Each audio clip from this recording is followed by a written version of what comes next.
Hello, welcome back. So first of all, let me apologize straight away. The last video was only supposed to be a quick update and I ended up waffling on for about half an hour. There was actually about 40-45 minutes worth of footage there, but never mind. Oops, I'll try not to do that again. So since the last time I've recorded an update, I've had a delivery through from China. Finally, it ordered this on New Year's Eve, I think it was, and it came through about 2 days ago. So this is the 5-inch screen that I talked about last time, and unlike the Pi TFT I was trying to use last time, more importantly, this has a HDMI interface. Probably not going to be able to pick this up on camera, but we do have, you're probably not going to be able to, well, maybe. You can just see there that we've actually got USB touchscreen on this one, as well as micro USB for power. So the advantage of using a HDMI display here, a HDMI interface, is that you don't have to do anything clever. You don't have to do any kind of software hacks or workarounds. So, oh hello, there's my camera and me. Hello me. You don't have to do any awkward hacks or anything like that to get the video acceleration, to get all the graphics acceleration and what have you. You just plug it in and it's fine. It works. So this is a touchscreen. However, as yet, I haven't been able to get the touchscreen working. So the manufacturers of this thing, in their infinite wisdom, don't actually provide any separate drivers for the touchscreen. What they provide are operating system images, which are completely useless because they don't give you any source code, so you can't see what they've done or what they've changed. All they give you is a couple of images. You don't get any separate drivers, which is really annoying. Hopefully, internet breaks all the rules with the GPL, the GNU public license, because they don't provide any of their modified source code. But you know, let's be honest, it's not exactly like Chinese manufacturers to respect copyright, now is it? Hopefully the internet was going to come to my rescue here, because I have seen a couple of third-party implemented driver packages for this. I say third-party, it's just, you know, it's just some coder somewhere, some programmer somewhere figuring it out. A couple of people have potentially figured out how to get this the screen drivers working and how to get it all recognized by Linux, but unfortunately I haven't been able to get it to work. Touchscreen wasn't necessarily important for this project because I'm going to have a controller. My prototype is over here, so I'm going to be using some form of controller. So a touchscreen isn't... Oh, I've broken that. Oh, look at that. My little bodge wire is broken. Never mind. Touchscreen isn't important, but it would be very useful. It would be very, very handy to have touchscreen, because RetroPie includes a copy of ScumVM. Now, for those who don't know, ScumVM is... It's not necessarily an emulator, it's actually an implementation of a game engine. It's the game engine is called Scum, SCUMM, Script Creation Utility for Maniac Mansion. And it's VM, ScumVM is Scum Virtual Machine. So, what is it? So, Scum was the language and the engine in which a lot of the old LucasArts point-and-click games were written in. So things like Maniac Mansion, things like Day of the Tentacle, what else was there? Monkey Island, of course, Sam & Max. So, and that does, obviously they were driven by mouse clicks originally. Obviously there was left and right, but you can't left and right mouse buttons, but you can simulate a right mouse click by using a double tap or a long tap, for example. So it would be bloody brilliant if I could get the touchscreen working on this. It's not essential, but it would be a nice bonus. So I'm going to keep working on that. So what I'm going to do is, I'm probably going to cut here a moment. I'm just going to get a quick demo of this screen up and running here. Just show you this screen working. Hopefully old crap cam here is going to be able to pick it up. But let me do that now. Okay, there we go. So everything's hooked up. I have already booted. This is a fresh copy of RetroPie on here. This is RetroPie 3.4, which is the first version, from what I gather, that supports Jessie, or that is based on Jessie, basically. I have run this already. I've put a bunch of ROMs on here already, which we'll test out and have a go with. I don't have any sound hooked up at the moment, but we'll get to sound later. So stretch over here, and which way around does this go? That way. Let's get the power on. So all you really have to do in order to get this working is just modify a couple of... Well, you don't actually. You just plug it in, and it just works. But without modifying the config.txt file, you end up with 640 by 480 resolution, which isn't ideal. There's just a couple of lines you need to add to the config.txt file, which I can probably pop that in the description down below, and that just allows the full native 800 by 480 resolution, because it's not a standardized HD resolution. I don't necessarily need a HD screen, to be quite honest. When it comes to emulation and old retro games, the lower resolution the better, because you'll be closer to what the original graphics were. There we go. Good lord, that doesn't have to take a while, does it? Okay, Final Burn Alpha. Let's have a quick look. So, a couple of people in comments last time suggested that I should try also putting in the BIOS file for the Neo Geo in here, which I've tried. So hopefully a few more games are going to work. I've copied some different games on here. Let's try Metal Slug, one of the Metal Slugs, because these didn't work last time I tried it. So let's try one of these. Unfortunately, the screen doesn't pick it up, but the camera doesn't pick it up very well. But this is a really nice, really crisp screen. Oh, here we go. Yes, that was the problem. I didn't have the Neo Geo BIOS file in there. Doh. Oh, hello. That's running a bit slow. Now, it's not responding to any key presses. Oh, there we go. I've got the frame rate up. I have a feeling I have this connected wrong here. Why is it not picking up any? Normally, if you press tab, it's tab to insert a coin on Final Burn Alpha. I wonder if I've hooked up the touchscreen input on this by accident. Now we are connected to Wi-Fi, so let me see if I can.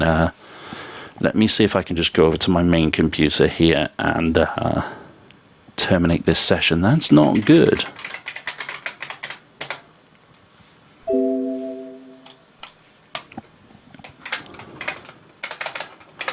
Apologies about the noise. I've got an old but still good IBM Model M keyboard, and they are the loudest, clackiest, noisiest things you've ever heard, but they're bloody brilliant keyboards. Okay, I'm in over SSH now, so I'm probably just going to shut it down. Sudo shutdown -H now. And away you go. Right, okay. Oh yes, the screen does this when you switch it off, which is kind of unnerving, but it's fine. Right, let me just double check I haven't got this plugged into touch now. I was having trouble with this before. I was having trouble with... No, I've got it plugged into power only. That one is down there. I've been having trouble getting the getting keyboard input recognized, which is quite unnerving, because that's going to blow this whole thing if I can't get if I can't get any bloody input working on it. Let me try a different keyboard while we're here. Let me try something completely different. And no, this isn't the start of a Monty Python sketch. Stretch over. I should really have all this stuff to hand when I'm recording, but never mind. Never mind. Lives and learns.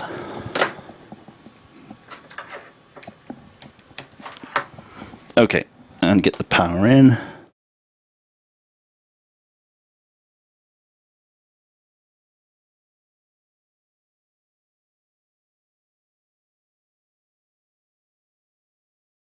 There we go. Okay, Final Burn Alpha, please. Right, okay, let's go into Puzzle Fighter True Turbo, because I know that's worked. That has worked. That's the Asia version. I don't want that. Let's use the USA version. Now, I know. Ah, there we go. There we go. It's working. I don't know what was happening there. I'm going to have to check that. Normal. It's probably not going to show up very well on this camera, but this, the colours are really good on this. They're really quite vibrant. It's a really nice little screen. I have to be fair, for something that cost me, I can't remember. I think it was about $46 US. It worked out to be about 30 quid. So it's a nice little piece of kit. I have to be fair. Yeah, working absolutely fine. I don't know why Metal Slug wouldn't react to the touch input though. That was weird. why it wasn't accepting the keyboard. That was very odd. Okay, whatever. We can see that works. We can see it works clearly. We don't need to watch me playing it anymore. So let's just quit that. I'll try a different game. One of the games that should really give this a bit of a workout is Dodonpachi, because these games are absolutely mental. Now the screen's got to look a bit. If this works, the screen will look a little bit weird because of how it that's how it's set up. This is one of those vertical cabinet things, one of those vertical screen things. Okay, good. It's working. Touchscreen is well, the keyboard is working, so you can see what I mean. It just looks a little bit weird, but you don't get the full screen. But nevertheless, it is working. Laser type, please. Now here is where we will see whether or not we get a good frame rate out of this, because this game, as you will see in a moment, has so much going on screen. It is absolutely mental. And I have to be fair, this looks absolutely fine. So unfortunately, like I said, we don't have any sound. I have tested sound on this, and yeah, we'll talk about that in a minute. I can't demonstrate because the USB sound card that I was using to test this is actually the USB sound card that I'm using as the audio interface for my PC to record with. So I can't unplug it and record. This is absolutely fine. What I'm going to try and do though is I'm just going to try and get to the boss. This isn't the boss, I don't think. I'll try and get to the boss because there should be lots of stuff on screen when the boss happens. Do you know what? Trying to play these on a keyboard really sucks, especially a small keyboard where you don't have full-size arrow keys. It's painful. It's painful. Now, unfortunately, here we go. Here's the boss. Now, like I said, you really can't pick it up on the camera, unfortunately, but it looks pretty pretty. I have to be fair. Doesn't look too bad at all, not too shabby. No, this is absolutely fine. I'm getting the same kind of frame rate on here as I would do playing this on a PC, on a proper full-size i5 level PC. That is absolutely fine. Excellent. There isn't a problem there. I don't know why the first time the Metal Slug wouldn't register any input. I do not know, but whatever. So, let me just shut this down a moment, and I will be back.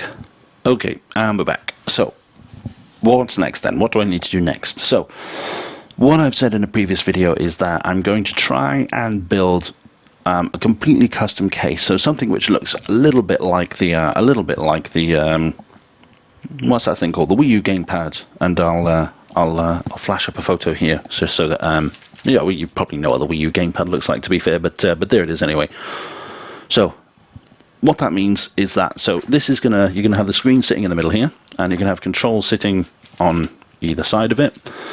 Haven't decided whether or not I will have. You would need additional buttons for MAME, and Final Burn Alpha, because it's based on MAME. So you need things like insert coin, one player start, because this is only going to be a one player unit. You also need a quit button, which will be bound to escape or whatever. What else do we need? We need to quit. We need tab for menu, and ideally some kind of pause. So yeah, we're going to need quite a few buttons. So I want to have 6, like my little prototype over here. I want to have 6 action buttons because I like playing fighting games. So I want 6 action buttons. A D-pad, which is going to need at least 4 switches on it. Although I have seen some 4-way micro switches. I've ordered a couple from Farnell's just to see what they look like. Let's see. My main concern about these 4-way switches, they look a little bit like this micro switch here, I guess. The difference, obviously, this is the push button, but they can move in 4 directions. My concern with them anyway is whether or not you're going to be able to do diagonals, like press both at the same time, because that's going to be fairly important. So anyway, I've ordered all that stuff, and that's on its way to me. Now, I've been going around the houses on how I'm actually going to do the control scheme here. So initially, when I thought of this, I thought, right, screw it. If we're going to go full in like this, then let's go the whole hog. Let's put analog sticks in. Let's use a Teensy as the interface so that we can get a USB HID joystick and blah blah blah. And let's really go all out on this. But I've been thinking about this, and this is where the sound problem starts to come into it. So I plugged in the sound earlier over USB, and it was really quite crackly. Disconnect the sound and play it without sound, and well, when I say the sound is crackly, it was also slowing down the emulation. Now I suspect it's probably just a limitation on the throughput of the USB bus. It could well be. I don't know. It could be that without having to interface to a keyboard and Wi-Fi, and what else plugged in there? Nothing. So it could be that without anything else on the USB bus, just sound, it would be absolutely fine. But, and this is why I'm probably not going to go down the Teensy route as well, is the big concern, I think, is space, and how much space I'm actually going to have inside the case to do this. One of the big problems, and if you go and have a look at the videos that Ben Heck did on his version of the Raspberry Pi Portable, one of the big problems that you're going to have in a custom job like this is cables everywhere, and there are going to have to be cables in here. I'm going to need a HDMI cable, because you may not be able to pick this up, but all those tiny little pads down there, yeah, balls to soldering to those. Forget that. They are tiny. Let me get the Pi here. You might be able to see it better on the Pi.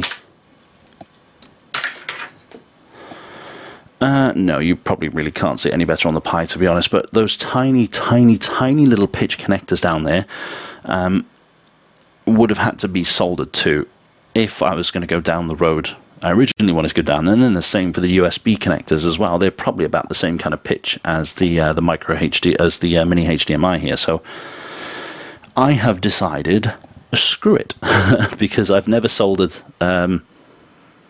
what's that called? Surface mount. I've never soldered surface mount before, and I don't think trying to solder to the pads on a micro USB connector and a mini HDMI connector is going to be my best introduction. So I am going to have to get some kind of HDMI cable in here. Now I have found what's claimed to be a small thin cable, because I mean, you look at this cable, and even though this is the one that came with the screen, even though this is nice and short, I mean, you look at the size of the plugs and they are massive, and the cable itself is huge. I'm sure it doesn't need to be this big. That is never going to fit inside a project. So I'm going to order this cable. It's from John Lewis. I don't know who the manufacturer is. I'll pull up a screenshot again and include a link down below. But I don't know who the manufacturer is, but I'm going to order that and see how I get on with it. So ideally, I want as few cables running throughout this thing as possible. I'm going to have a video cable for it. I'm going to have probably a power cable on here. The other end of the USB power cable can just be bare wires, or just a micro USB in here and the bare wire soldered to something, or just like have a little disconnect. That's fine. I don't mind that. But soldering to that pitch, no, forget it. I can't do that. So that means that I'm going to have to accommodate room for wires inside, which means that there probably isn't going to be that much room to squeeze in other USB devices like a Teensy, like a USB audio card. So what I think I'm going to do, I'm going to go with the old push button approach. I'm going to abandon the analog joysticks, forget analog joysticks, and I'll just use all micro switches. That way then I can wire them up to GPIO pins. What I think I'll probably do is have the GPIO pins soldered, sticking out on the bottom, and have an interface on whatever board I use, that I just basically mount that on top of it and solder directly, and solder the pins directly down. So what I'm probably going to do is design some kind of custom PCB for it. So I've started learning how to use KiCad recently, which is a open source PCB design tool.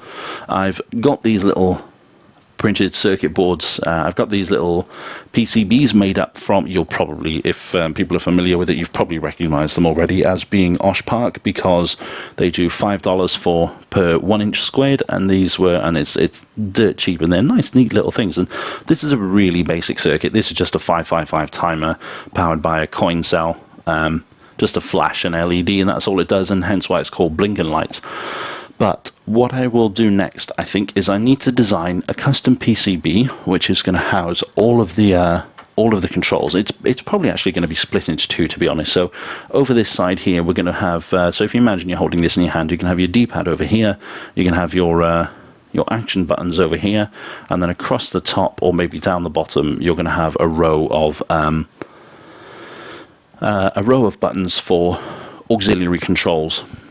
So I think I need to design the PCBs for that next, figure out some way of connecting them all to, say, a master PCB. There's probably going to have to be wires again, and then figure out where all this is going to go. I need to start actually thinking about the physical aspect of this now, and now that I'm starting to think about that, there really isn't the room for things like a nice USB sound card. What was the other thing? A TNC. So that means I'm also going to have to design some kind of audio amplifier into this as well. So, unfortunately, all of that stuff is quite boring and quite crap. But hopefully, I'll be able to update again once I've got a design in mind. Once I've actually come up with something. So, I'll go off, do some research, and do some PCB designing, and I'll do a bit of a CAD walkthrough of my design once I've actually done that, and then I can go and get it fabbed, go and get it made. So, thank you very much for watching. Thanks again for all the comments and all the new subscribers and what have you, and all the advice and all the help that I get from my commenters and from subscribers, because there are an awful lot of people commenting and. But whatever. Anyway, thank you very much to everybody who's commented, thumbs up, and what have you. And that's probably about enough for now, because looking at my timer over here, I've recorded for 25 minutes, and I didn't want to do that. I waffle. Sorry. See you again.